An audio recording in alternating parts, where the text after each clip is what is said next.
anti-immigration protests are still in the mainstream news headlines in Ireland, and the level of discussion and the level of engagement on it, I think it's actually getting lower rather than higher. And I haven't really seen or heard any proper, balanced, mature discussion on the issue of mass immigration and its impact on housing and services and the concerns that people have. Instead, what we've seen is protests, is accusations of racism, accusations of hate, and sometimes in tiny examples of hate from both sides, not just from one, but from both sides.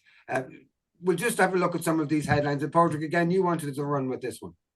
Yeah, so there's some different pieces of information here. So okay, so the first piece then is Taoiseach Leo Varadkar called for the need to secure the borders of the European Union to prevent human trafficking and for rejected asylum seekers to be deported in the hardening of rhetoric as EU leaders met for an extraordinary summit on migration. The 27 national leaders called the summit after several member states recorded a large increase in irregular crossings of EU borders and appealed for joint action to address the issue. Refugees are welcome in Ireland, Varadkar said. People who need our protection should get it. We also need to be firm with people who come to Ireland with a false story or false pretences, Mr. Varadkar told journalists. Saying a key topic for leaders was how we can better secure our external borders around Europe. The Garda confirmed it was investigating a number of specific cases of human trafficking at present. Mr. Varadkar said he did not wish to comment beyond what was perceived as a hardening of a tone on immigration. He added that as well as being fair with refugees, Ireland also needed to be firm as with people who come to the country with a story that doesn't stack up. Austria has led calls for such measures after applications for asylum were tripled in 2022 to reach 108,490. The Vienna government has said that a large proportion of these travelled into the EU across the Bulgarian-Turkish border and have called for EU funding for a barrier there. So, like, that piece is talking about nearly a Trumpist style barrier in Europe, which is very strange altogether and a big departure from what we were hearing before. The second section, Finbar, is the last portion of the image that you can see there from News Talk. So I'll just give you a quick rundown on that because it's another bit of a change of language from Gary Gannon of the Social Democrats. A disproportionate number of refugees and asylum seekers are being housed in working class areas according to Social Democrats Gary Gannon. Figures released by the Department of Children show there are 3,335 Ukrainian refugees and IPAS applicants being housed in Dublin 24, while Dublin 6 houses just 51. The SDTD for Dublin Central says that other areas should be utilised if Ireland is to continue to welcome international protection applicants in droves. Our call and what I'm highlighting is the fact that there are parts of Dublin which haven't received the same concentration of people from our international protection system, he told News Talk. As more people come, if we are pursuing every available opportunity well, we need to look at other parts of Dublin. Dublin 4 and Dublin 6, Deputy Gannon said, haven't received anywhere close to the same number of international protection applicants as other parts of the city. He added that the areas most used thus far had long-standing issues with a chronic lack of services, including housing and healthcare. I think it's unfair to the people who are in the old abandoned ESB building down in East Wall Road, he said. They've been told that they have to stay in accommodation, which I don't believe is suitable for habitation. Just look across the Liffey. We have empty hotels lying idle in Dublin 4. For me, the government is telling us that it's a societal shoulder to the wheel. That needs to be demonstrated. Asylum seekers say that they're forced to live in inhumane conditions due to serious overcrowding at some reception centres. News Talk's reporter Barry White spoke to an asylum seeker who were told to sleep on the streets on their arrival to Ireland. They told Barry that the accommodation they've been given is not much better. So this is a quotation from one of the people being housed there. So they said, when too many people come here, look at what they do. They put a lot of people, like 300 people, into a small place. This is a lot of trouble. You can see the situation when you put people from different countries into a small space. They fight with each other and they make trouble with people outside. The living conditions are not good.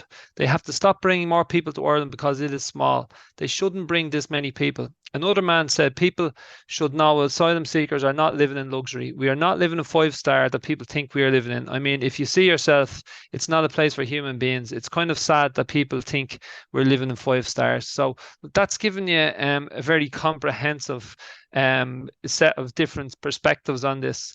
On the one hand, you've got the leader of the country, who would have been speaking in much more liberal terms in recent weeks, moving and changing his tone in relation to protecting the borders. And this is in line with conversations going on at a European level. And then you've got Gary Gannon, who will be a representative in the constituency around East Wall, who's talking about the quality of the accommodation that's there, and that people should be housed across, the socio-economic divide, which I mean I would totally agree with. But I mean, I think what we're really highlighting is that we're up and down with this story. Like there's not much consistency in it, and some of the things that were probably taboo to say a few weeks ago are now, they're okay to be saying. It really just depends on who's saying it. I think every one of those headlines and those stories that you showed were deceptive in themselves. Gannon's trying to deflect this to make this a class issue, to try to please all of those local residents and voters who he is displeased over the last few weeks, but he's not addressing a key issue. The rest of the story spoke about asylum seekers and focused in on asylum seekers and asylum applicants and refugees. And yet, last year, there were 220,000 PPS numbers, or personal insurance numbers, issued out to people from outside of Ireland. 64, 65, if I recall correctly, 1,000 were to Ukrainian refugees. Who were the rest? Because it doesn't matter the reason for coming here, to my mind, if we have no capacity. That's the issue. We don't have the houses.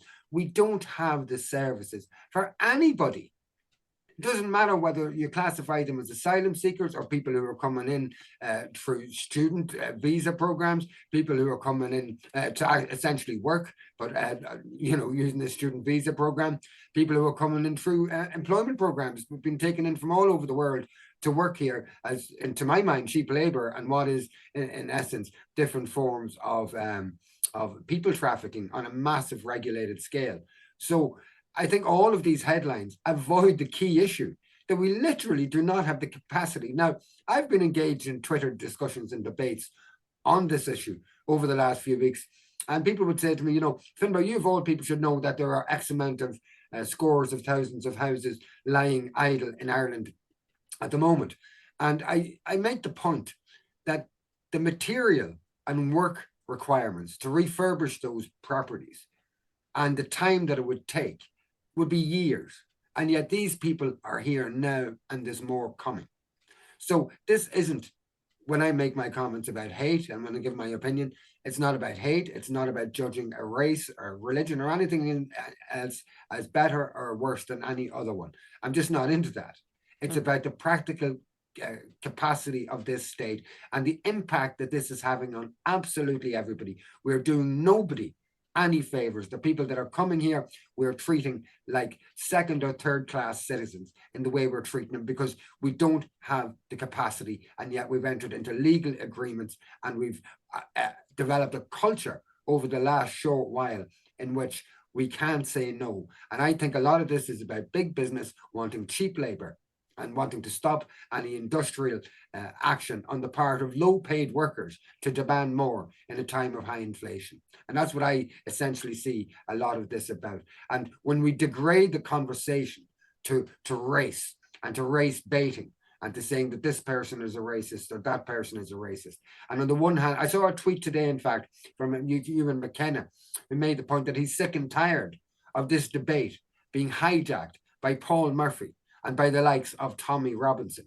And it would appear that that's what we have coming to these shores now, to actually turn this into a more extremist situation than it is at the moment. We'll just have a look at that story. And so this apparently comes from Tommy Robinson. Is it his tweet or his telegram? I'm not sure. Good morning from Dublin. I'm going to be covering what's going on in Ireland right now, but not in the way I originally was. I want to keep this about the Irish people and their fight. I want this. So that's would appear to be who's coming over here now to get involved in this. And between snide, smarmy Paul Murphy on the one side and this Tommy Robinson fella on the other side, is there no arena or no place for balanced, practical debate that realizes and acknowledges the practical considerations we would have to really go through before we could genuinely and authentically house all of the people that are coming into this country. Sorry for that lecture, Padraig. Have you any final No, notes on this? no, you're fine, Finbar. Like you'd wonder what goes on in the confidential confines of government, where they are supposed to have these conversations about what they have to offer people. Like you're undertaking to bring people into the state, then you're undertaking to treat them humanely and put them in reasonable accommodation where they're not going to be at risk or a threat or in a dangerous situation, and which we know some of them are definitely in. Like so, they are failing those people to put them in situations like that. So surely they are able to have conversations that we're trying to have without all the baggage that goes on. So, it is, as we said, going back many episodes ago, that we believed, or I put forward at least, that I thought the Irish government were creating a fertile ground for the rise of the far right in Ireland because they don't really gain much of a foothold here. We don't have that type of culture. We have people that have we've got centuries of oppression within our own psyche. We understand what it is to have to flee for different conditions. So we've had that with immigration here many times over the years ourselves. So this isn't something that's in our culture, but it's creeping in with this Brexiteer style sort of stuff that's coming, that wants people that aren't from here not to be, housed in the state. It's not something that comes naturally to us. And when you're seeing people coming in like Tommy Robinson, like how's he getting here? Who's inviting him in? That is far right, like, and there's no escaping that. No, I agree with you. But again, I made the point before and I'll make the point again, where there's a vacuum and a lack of leadership, a lack of community leaders I say, no, actually, we see that you do have points and that you're not racists. But when you leave a vacuum and you keep on pointing to people and call them racists, you're inviting racists to get involved. And you're telling people that the only place that you have to voice your opinion is within racist circles. Well, that's what you're creating. And I actually am seeing political elements in this country that are thriving off it, that appear to actually be frothing at the mouth at the enthusiasm to challenge these racists when they're actually creating the racist problem themselves, in my mind. We'll move on to. So Just to finish on it, Finbar, for me, look, this always boils down to a final test, regardless of the inefficiencies of our government, what they oversubscribe us to be able to do beyond our means, stuff like that. What to me, what it always comes down to is just the classic definition of discrimination. You just have to stay on the right side of that, and for that reason, I'll probably attend that march that's coming on Saturday myself, because I'm totally opposed to discrimination, and regardless of if the people that are organised have the answers or not, it doesn't matter to me. You do need to keep everything on the right side of that. And I won't attend it because I don't believe that the token slogan of the march is what the intention of the organisers are. I think the intention is to drive home this open border policy and to drive home this idea that anybody who challenges or questions the given narrative on mass immigration is a racist. So I think that's what this is. This is really driving that home. And that's what is happening on Saturday. So I won't attend. But here's the thing, and we've seen it before time and again on Encompass Media, myself, yourself, Anna, and others can disagree without shouting and calling each other names. That's the way for it to be, Finbar. That's the democracy, So that's, you got to lead by example.